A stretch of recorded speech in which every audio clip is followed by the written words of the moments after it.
നമസ്കാരം, ഞാൻ Mithuna, consultant psychologist at Unnav mind and behaviour centre.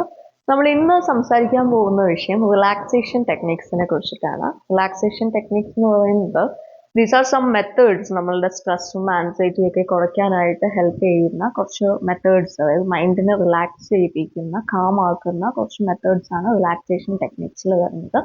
There are different types of relaxation techniques. അത് one by one ആയിട്ട് നോക്കുകയാണെന്നുണ്ടെങ്കിൽ physical exercise ഒരു kind of relaxation ആണ്. നമ്മൾ വിചാരിക്കും ഫിസിക്കൽ എക്സസൈസ് ചെയ്യുമ്പോൾ ബോഡി ഭയങ്കരമായിട്ട് ആക്റ്റീവ് ആവുകയാണ്, അവിടെ എങ്ങനെയാ മൈൻഡ് റിലാക്സ്ഡ് ആവുന്നത് എന്നുള്ളത്. ആ ഒരു സമയത്ത് ആക്റ്റീവ് ആവുകയാണെന്നുണ്ടെങ്കിലും അതൊരു ലോങ് ടേമിലേക്ക് മൈൻഡിനും ബോഡിക്കും ഒക്കെ തന്നെ ഒരു റിലാക്സേഷൻ കൊടുക്കുകയാണ്.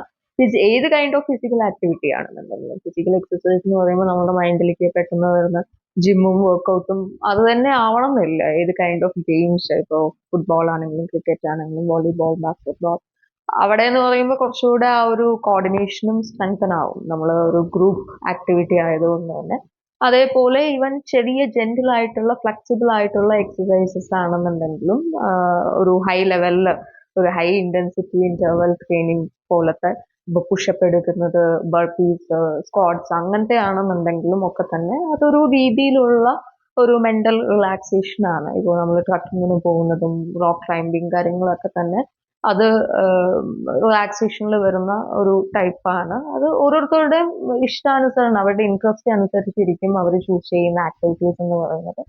യോഗ എന്ന് പറയുന്നതും ഈ ഒരു ഫിസിക്കൽ ആക്ടിവിറ്റിയിൽ വരുന്നത് തന്നെയാണ്. യോഗയിൽ നമ്മൾ ഭയങ്കരമായിട്ട് ബോഡി ആക്റ്റീവ് ആവുന്നില്ല എന്നുണ്ടെങ്കിലും ഇറ്റ്സ് എ കൈൻഡ് ഓഫ് നമ്മൾ പോസ്റ്റേഴ്സിലാണ് കൂടുതൽ ഫോക്കസ് ചെയ്യുന്നത്. ആസനാസ്, അതുപോലെ നമ്മുടെ ബ്രീത്തിങ്, മെഡിറ്റേഷൻ, ധ്യാന, അങ്ങനെയുള്ള കുറച്ച് കാര്യങ്ങൾ. ചാൻഡിങ് വരും ചില സമയത്ത്, നമ്മൾ സൗണ്ട് വോക്കൽ കോഡ്സ് വെച്ചിട്ട് റിലാക്സേഷൻ അത് ഹെൽപ്പ് ചെയ്യും. സോ ഈ എല്ലാ രീതിയിലും അത് നമ്മളുടെ ബോഡിയിലുള്ള പല മെക്കാനിസത്തിനെയും ബാലൻസ് ചെയ്യിപ്പിക്കുകയാണ് ചെയ്യുന്നത്. ആൻഡ് ഇത് ഓരോ വ്യക്തിക്കനുസരിച്ച്, ഇപ്പോൾ ഓരോ പേഷ്യൻസ് അവരുടെ ഡിസോർഡറിനനുസരിച്ച് ഇതൊരു ബാലൻസ് ആണ്. ഇപ്പൊ നമ്മളിപ്പോ സിമ്പിൾ ആയിട്ട് ബ്രീത്തിങ് ആണെന്നുണ്ടെങ്കിലും ഓക്സിജൻ ഇൻഹെയിൽ ചെയ്യുന്നു, കാർബൺ ഡൈ ഓക്സൈഡ് പുറത്ത് വിടുന്നു എന്നുള്ളത് ഇതൊരു ബാലൻസിൽ പോവുകയാണ്. ഇപ്പൊ ഇത് കോംപ്ലിക്കേറ്റ് ആവാനുള്ള ചാൻസസും ഉണ്ട്. നമ്മൾ നോക്കുകയാണെന്നുണ്ടെങ്കിൽ ഇപ്പോൾ ഓക്സിജന്റെ ഡിഫ്യൂഷൻ റേറ്റും കാർബൺ ഡൈ ഓക്സൈഡിന്റെ ഡിഫ്യൂഷൻ റേറ്റ് ഒക്കെ വെച്ച് നോക്കുമ്പോൾ ഇത് ചില കേസിൽ കോംപ്ലിക്കേറ്റ് ആവാനുള്ള ചാൻസസ് ഉണ്ടെന്നുണ്ടെങ്കിലും നമ്മൾ അവരുടെ ഡിസോർഡറിനനുസരിച്ച് ഏത് രീതിയിലുള്ള എക്സസൈസ് ആണ് ആവശ്യം, ഏത് രീതിയിലുള്ള ബ്രീത്തിങ് പാറ്റേൺ ആണ് അവർ ഫോളോ ചെയ്യേണ്ടത് എന്നുള്ളതൊക്കെ നോക്കിയിട്ടാണ് അവിടെ ഒരു റിലാക്സേഷൻ പ്രൊവൈഡ് ചെയ്യുന്നത്. ഇപ്പോൾ JPMR എന്ന് പറയുന്ന ഒരു relaxation technique, Jacobs and progressive muscle relaxation എന്ന് പറയുന്നത്, ഇത് നമ്മളുടെ ബോഡിയിലെ ഓരോ പാർട്ടും ടൈറ്റ് ചെയ്തിട്ട് പിന്നെ റിലീസ് ചെയ്യുകയാണ് ചെയ്യുന്നത്. ബ്രീത്തിങ് ആണ്, പക്ഷെ ബ്രീത്തിങ്ങിന്റെ ഒപ്പം തന്നെ നമ്മൾ അതിനെ ടൈറ്റ് ചെയ്യുന്നു.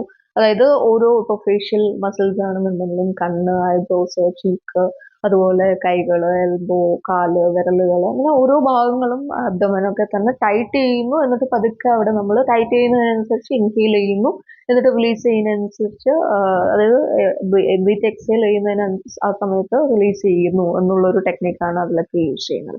ഇതൊക്കെ വലിയ രീതിയിൽ നമുക്ക് ബോഡിയിൽ, അതായത് മസിൽസിൽ ചേഞ്ചസ് വരും, മസിൽ റിജിഡ്നെസ്സും സ്റ്റിഫ്നെസ്സിലൊക്കെ തന്നെ ചേഞ്ചസ് വരുമ്പോൾ അത് നമ്മളുടെ മൈൻഡിനെയും കാമാക്കുന്നു. മൈൻഡ് എന്ന് പറയുന്നത് ബ്രെയിൻ ആണ്. ബ്രെയിനിലുള്ള പല ന്യൂറോ ട്രാൻസ്മിറ്റേഴ്സിന്റെ അളവിലൊക്കെ തന്നെ ബാലൻസ് കൊണ്ടുവരുന്നു എന്ന് വേണമെങ്കിൽ പറയാം. ഇപ്പൊ ബ്രീത്തിങ് ആണെന്നുണ്ടെങ്കിലും അത് തന്നെയാണ്. പല രീതിയിലുള്ള ബ്രീത്തിങ് എന്ന് പറയുമ്പോൾ ഇപ്പൊ പ്രാണായാമമുണ്ട്, അതായത് നാഡീശോധന, ലൈക്ക് ഒരു നോസ്ട്രിലൂടെ ഇൻഹെയിൽ ചെയ്യുന്നു, മറ്റേതിലൂടെ എക്സേൽ ചെയ്യുന്നു. അത് ഡിഫറെന്റ് പാറ്റേൺസിലായിട്ട് ട്രൈ ചെയ്യുന്ന പ്രാണായാമ മെത്തേഡ്. അതുപോലെ ഡയഫ്രമാറ്റിക് ബ്രീത്തിങ് എന്ന് പറയും. ഡയഫ്രമാറ്റിക് ബ്രീത്തിങ് എന്ന് പറയുമ്പോൾ നമ്മളുടെ ചെസ്റ്റിലും അബ്ഡമനിലും കൈകൾ വെച്ച് അത് ഫീൽ ചെയ്യുകയാണ്. അതായത് ഇൻഹെയിൽ ചെയ്യുന്നതിനനുസരിച്ച് നമ്മുടെ ചെസ്റ്റും അബ്ഡമനും അത് മുകളിലേക്ക് റൈസ് ചെയ്യുന്നതും താഴേക്ക് ഫോളോ ആവുന്നത് അത് ഫീൽ ചെയ്യുന്നു. അപ്പൊ ആ ഒരു മൂവ്മെന്റിൽ നമ്മൾ കുറച്ചു നേരം ഫോക്കസ് ചെയ്തിരിക്കുന്നു.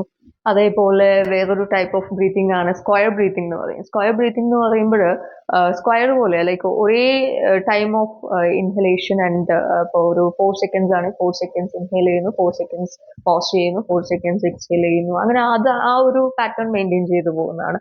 ഇത് തന്നെ വേണമെങ്കിൽ ഒന്ന് ഇൻക്രീസ് ആവുന്ന രീതിയിൽ നമുക്ക് യൂസ് ചെയ്യാം. 4-7-8 എന്ന് പറഞ്ഞിട്ട്, ഇപ്പോൾ 4-7-8, അതായത് ഇൻഹെയിൽ ചെയ്യുന്നതിനേക്കാളും കുറച്ചുകൂടെ സമയമെടുത്ത് നമ്മളത് പോസ് ചെയ്യുന്നു, കുറച്ചുകൂടെ സമയമെടുത്ത് നമ്മളത് എക്സേൽ ചെയ്യുന്നു എന്നുള്ളൊരു മെത്തേഡാണ് അതിൽ വരുന്നത്. പല രീതിയിലുള്ള ബ്രീത്തിങ്, ഇപ്പോൾ നമ്മൾ വായിലൂടെ ഇപ്പൊ ഇൻഹെയിൽ ചെയ്യുന്ന നോസ്ട്രിൽസിലൂടെ എടുത്തിട്ട് വായിലൂടെ പുറത്ത് കളയുന്ന, അങ്ങനത്തെയൊക്കെ ഒരു ടൈപ്പ് ഓരോരുത്തരുടെയും കംഫർട്ടബിൾ ആയിട്ടുള്ളത് ഏതാണ് എന്നുള്ളത് അനുസരിച്ചാണ് നമ്മളത് സജസ്റ്റ് ചെയ്യുന്നത്.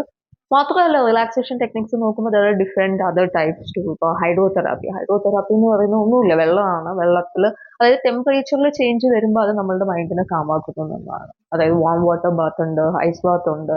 അപ്പോൾ ഇത് ഓൾട്ടർനേറ്റീവ് ആയിട്ട് യൂസ് ചെയ്യുന്ന മെത്തേഡ്സ് ഉണ്ട്. സോ ടെമ്പറേച്ചർ മാറുന്നതിനനുസരിച്ച് അത് നമ്മളുടെ മൈൻഡിനെയും കാമാക്കുന്നു. അത് നമുക്കറിയാമല്ലോ, ചുറ്റുമുള്ള ആ ഒരു വിന്റർ ബ്ലൂസ് ഒക്കെ, തണുപ്പ് കാലത്ത് മൂഡ് ഭയങ്കര വേഴ്സ് ആയിരിക്കും എന്നുള്ളത്. അപ്പൊ ആ ഒരു തണുപ്പ് ചൂട് എന്നുള്ളതൊക്കെ നമ്മുടെ മൂഡിനെ വലിയ രീതിയിൽ ഇൻഫ്ലുവൻസ് ചെയ്യുന്നുണ്ട്. അടുത്ത ഒരു ടൈപ്പ് എന്ന് പറയുന്നത് അരോമ തെറാപ്പി എന്ന് പറയുന്നത് നമ്മൾ സ്മെല്ലിലാണ് ഫോക്കസ് ചെയ്യുന്നത്. സ്മെൽ എന്ന് പറയുമ്പോൾ ഈ സ്മെല്ല് നമ്മുടെ ബ്രെയിനിലുള്ള അമിഗ്ഡാല പോലുള്ള റീജിയൻസ് ഒക്കെ ആയിട്ട് കണക്റ്റഡ് ആണ്. സോ അവിടെയുള്ള ഇമോഷൻസിനെ കൺട്രോൾ ചെയ്യാൻ സ്മെല്ലിന് പറ്റും. സ്മെൽ എന്ന് പറയുമ്പോൾ ഇപ്പോൾ എസെൻഷ്യൽ ഓയിൽസ്, പെർഫ്യൂംസ്, സെൻസ് ഒക്കെ എസെൻഷ്യൽ ഓയിൽസ് കരിയർ ഓയിലിന്റെ കൂടെ മിക്സ് ചെയ്തിട്ട്, അല്ലെങ്കിൽ കോക്കനട്ട് അല്ലെങ്കിൽ ആൽമണ്ട് ഓയിലിന്റെ കൂടെ ഒക്കെ മിക്സ് ചെയ്ത് അങ്ങനെ നമ്മൾ ഓരോരുത്തർക്കും ഓരോ സ്മെല്ലായിരിക്കും ഇഷ്ടപ്പെടുന്നത്. ഇപ്പൊ ലാവൻഡർ സ്മെല്ലുണ്ട്. ലാവൻഡർ എന്ന് പറയുന്നത് സ്ലീപ്പും സ്ട്രെസ് റിലീഫിനൊക്കെ ആയിട്ട് യൂസ് ചെയ്യുന്നുണ്ട്. യൂക്കാലിപ്സ് ഉണ്ട്, ക്യാമോമൈൽ ആൻസൈറ്റി കുറയ്ക്കാൻ വേണ്ടിയിട്ട് ക്യാമോമൈൽ യൂസ് ചെയ്യുക. അങ്ങനെ ഓരോരുത്തരുടെ